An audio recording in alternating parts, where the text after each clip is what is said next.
Hey everyone, it's Rob with Four Songs. Finally, I'm back. It's been way too long. I know it's been a crazy summer for all of us, especially here. So that's what's been keeping me busy. I hope to be back more frequently. I've got some good stuff coming. I'll do the best I can. So the best thing for you to do is to stay tuned and subscribe. You can do that. Follow me on Twitter at Four Songs 2. That is at Four Songs number 2, so you don't miss anything.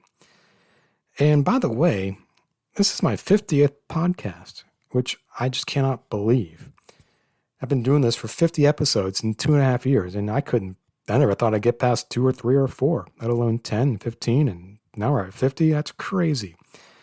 But I'm glad I've been doing it. It's been a fun ride. I can't believe the people I've been able to talk to, some more than once, and I'm just pleased to be back and hope that you are enjoying this. And so speaking of having repeat guests, I'm honored and thrilled to welcome back two of my earliest guests, indie rock legend Paleface and his drummer partner Monica Mo Samalot. Now, if you may recall, back in August 2020, so yeah, this goes way back, Paleface and Mo came on to discuss their album called Go Forth. A bit of background about Paleface. He goes back in this industry for decades, back in the late 80s, early 90s in New York, the so-called anti-folk scene, the same scene that gave us Daniel Johnston, Beck, Regina Spektor, and many others. Paleface knows a thing or two about the industry. That's why this interview is so fascinating, because we don't spend a lot of time talking about songwriting like we usually do. And we instead talk about their crowdfunding campaign for the newest album, which is hopefully coming out in 2023, early 2023. And we talk about what goes into making a record. Because here's the thing, Paleface and Mo, they are entirely independent. No record label, no management, no PR people. It is Paleface and Mo. And they're in the middle of their crowdfunding campaign for this new record. The best thing to do to find out more is to A, listen to this, and then B, go to palefaceonline.com and find out how you can help. I mean, think of the last couple of years, how much we've relied on our musicians and artists to get us through. Now's the time to give back. There are all kinds of cool things that are up for bid if you want to help out. The funding campaign ends on October 12th, so this has got to get up there soon, and then you have to go do your part. So again, I want to thank you for listening. It's been 50 episodes. Can you believe that? That is so cool. And now I'm going to welcome back Paleface and Mo from their home in North Carolina to the show. Hey, Mo. Hey, PF. Thanks for joining me on a rainy Sunday night here out of Washington. How are y'all doing? We're pretty good. Pretty Thank good. you. Pretty good. Good. So it's been about 2 years since I think we last talked. I think it was around close to the Christmas time a couple of years ago. So I guess the first question I just asked it, but is, how have you been doing? And you've been healthy and touring the last year and a half or so?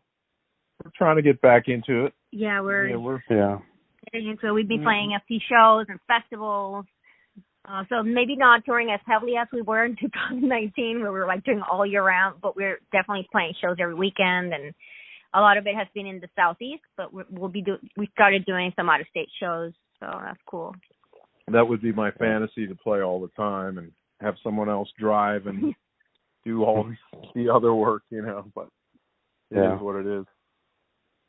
Yeah. So what's it like, after having, I guess, a year or so without touring? I mean, is it just good to get out there again? I mean, it's got to just feel somewhat relief. That's what totally. It's, I don't know how to say it properly, but it just keeps it flowing, the whole thing. I mean, this is what we do, so it's part of it.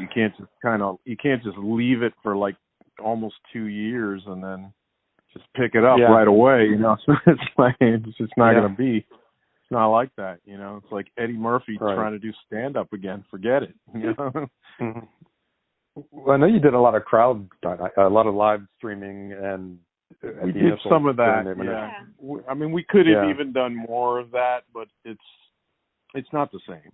Yeah, it's not the same. It's okay. It's fun, but it's not the same. It was a nice way to connect with people, but, I mean, we still do them every once in a while, but it's not obviously the same, because now we have the opportunity to play in front of people, and people are going out more, so it's kind of like it's good to be able to do both. But yeah, like a couple of years ago, if you did a live stream, there's so many people watching at the same time. Oh, yeah. There's nothing else to do. Yeah.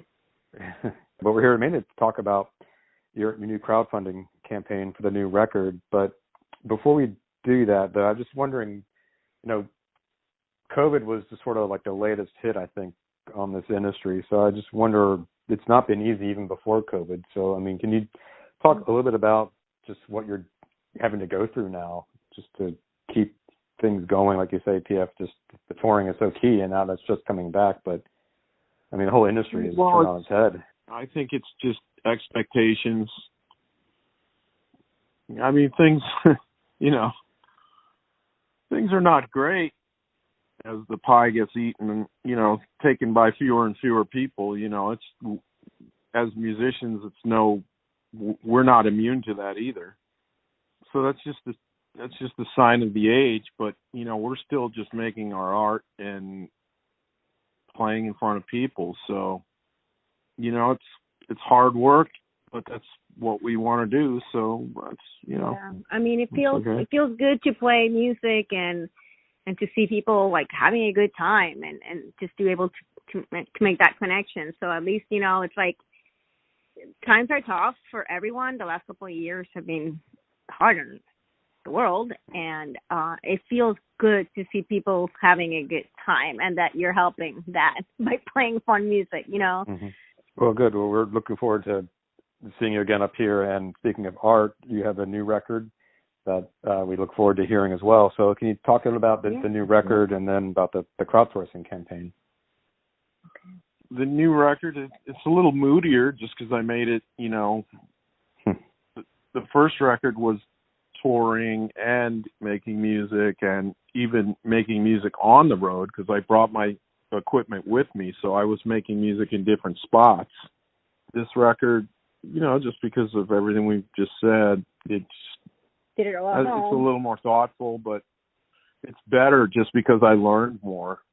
As I get deeper and deeper into it, I see where things that I could do a lot better, and just being aware of so much more things are, I think, progressing, and I'm just getting better at all that. We'll see, I think it's 10 times better than the last one. So yeah, I definitely agree.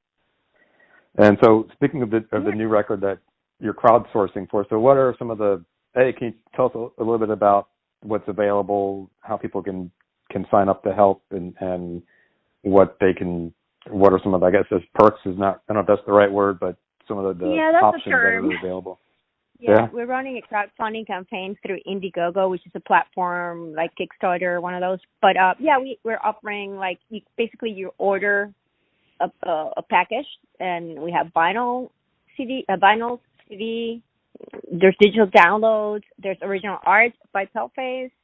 We sell a lot of art, especially on my drum heads. PS paints on my drum heads, and we've been selling tons of them at our concerts. So we got some of those on the campaign and other goodies like that, private house shows. So yeah, that's what we're doing. We're proud of the record, but we're at the point where we're trying to raise funds so that we can pay for it. We got professional mixing by award-winning mixing and engineers. Do you want to talk about that? Yeah, but we got to pay for that and the manufacturing and all that. Yeah, there's a lot of cost in trying to be your own record label. That's an eye opener. Yeah. So basically, that's what I wanted to ask about. What goes into it? Because most people think, you just write the songs and that's it. But I mean, there's obviously a lot more. So what are the things that you are having to pay for doing this on your own?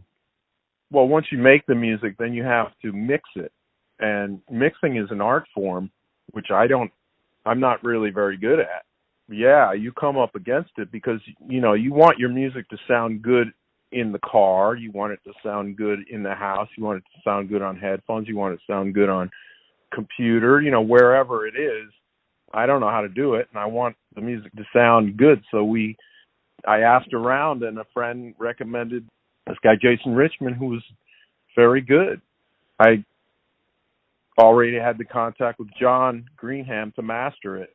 So we got those two to help, and, those are professional people. So that's a professional relationship. You got to pay them. Yeah, and then you've got to then find somebody to press the vinyl.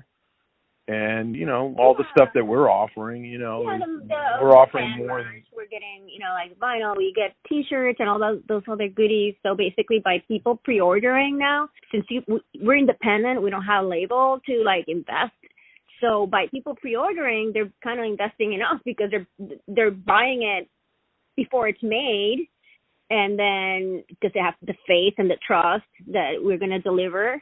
Those are just some of the costs. We don't have, like the traditional model of you go to a record label and they pay for the recording and they pay for the mixing and the mastering and the production and all, And then there's the promotion, promotion, all those kind of things. PR and all that. So the more we can collect at this point, the better, because then the more expenses we can cover. Yeah, I mean, we're really.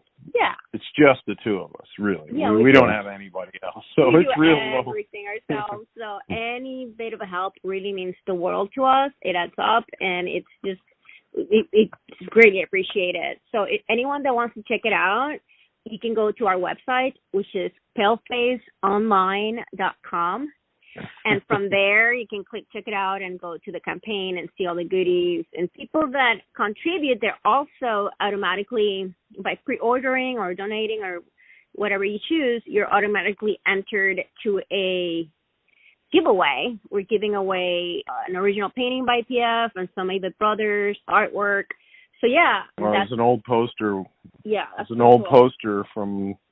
We've had it for 18 years. Back in the day. Oh, wow. I guess it's worth quite a lot that Scott Avett actually pressed himself. So it's probably worth quite a bit of money. Yeah. It's hard to let go, but at this point, it's like, well, we're trying to fund our careers. So it's like, we're willing to part ways with a special poster like that. So that's where we're at. But very looking forward to the release of the album. So when do you expect it to come out? It's going to be coming out in the new year. We haven't picked the actual date yet, but we're just trying to get through this part of it and then see where we're at, and then we'll order the stuff. Yeah, in the first quarter. First quarter, yeah, the quarter. Well, first quarter. On the vinyl stuff, I mean, is that still backed up? Getting the actual piece of vinyl. I mean, well, not only is there the situation in the world and supply demands, but also in the 90s, the industry decided that they were going to do this thing with CDs, and they went all in and they took out all the vinyl in the stores. So what happened was all of these people that was their art, transcribing, I guess, music onto vinyl. It's a whole art. It's a process. You have to somehow get that onto the vinyl so that it sounds good. That's another. You've got mixing, you've got mastering, then you've got someone who does that. And a lot of those guys went away in the 90s. They lost their jobs. They were older, and they didn't pass it along because there wasn't an industry to back it up. So that is, now there's fewer of those guys who know what to do, and fewer of the pressing plants as well. So it's, you're in line no matter what these days. And there's more demand now. A little bit. More people are getting vinyl because more people are starting to collect it again. So it's kind of cool in that way. It's just that it's a transition point. There's the supply chain issues, but then you add the fact, all those other factors that he mentioned, and there's delays. Most of the pressing companies that I was doing a lot of research because, like I said, we're our own record label. And a lot of them, they tell you their, their time frame is between 7 to 12 months, but a lot of them are not even taking new projects. They'll say it on their website. Like, when you go to the quote page, try to get a quote, they're like, we're not taking any new projects. If you know anything about musical history and you re-watch some of those old documentaries about, like the 60s or something, they record a song and in 2 weeks it was on the radio and they had the vinyl out. It's like you could buy a single, of a song that was literally hot off the presses. It didn't even exist 3 weeks ago, so that world is completely gone. But on the other hand, you can post your song whenever you want. I mean, you're maybe kind of just throwing it into an ocean, but, if you don't let people know, I mean, we found that out with the crowdfund. You really have to just relentlessly get the word out because it's hard, and it's a big ocean. Yeah. I don't know. It's tricky about getting the word out. We appreciate you helping us get the word out, but it's with social media and all that, and and the TikToks and this and TikTok, I mean, impossible. Yeah. So when does the campaign end? Yeah, how long is the campaign? The campaign ends October 12th. Okay. That's the last day around 1 p.m. or something like that. We have a time too. They won't let us go past a certain time. Yeah, it ends at a specific time. Like when I started, it was like around, like when I launched it the first time, I think it was around 1 or 2. I'm not 100% sure the time, but all right. Well, but anyways, it ends October 12th, so we have less, just over a week left at this point, and we're doing the best we can for this being, two independent artists doing it on our own. Mm-hmm. Okay. So we really appreciate the support. Yeah. Well, thank you for taking the time, and good luck with all this. And I know it's just got to be really, I'm sure you're just be glad when this is all over and you can get this out there. And then the next one. Yeah. Yeah, right. Well, I'm already working on the next one, but we'll be glad when the crowdfund is over. I mean, we're, and then we'll just start the next phase, which is trying to make videos with a few $100 or whatever's left. Yeah, we'll have to release, videos and release the album, but everything is a learning experience, like probably next time we'll do things a little bit different, and we just keep going and keep learning, just how we do. You can still make the music either way, you know, so. Yeah, learning that's what matters, but you do need to get reimbursed for it so you can keep doing it. So we'll encourage that's sort of a revolting development of that musicians have had to deal with. I mean, I think of Tommy James and the Shondells. I read a book about his whole experience in the music business. The only way he made music was live because his record company was a mob company. The mobsters wanted him, and there was some sort of bidding war in New York. He had like 14 record labels that were interested in him, and they all dropped out one by one, and then he found out it was because some crime family in New York wanted him because they had a record label. So all of those songs you hear by him, he never made a dime off of. He had to play live. That was the only way he made money, was to play live. So that's pretty much where we all are now, except, few they get 1 billion streams, and they get, they have deals with Spotify and all that. So they get all the money. It's much more a labor of love now than it was, I think. Yeah. Thank you. So, thank you both for your time tonight. Thank you, Rob. Well, there you go, folks. Palefaceonline.com. Go to the website and see what's there that piques your interest, and go support them. I mean, music has been pretty much how I've been getting through this pandemic, and a big part of my life too. So I want to thank you for listening. I want to thank Paleface and Mo for giving me so much of their time, and go forth, conquer, stay tuned, subscribe, and we'll talk to you soon.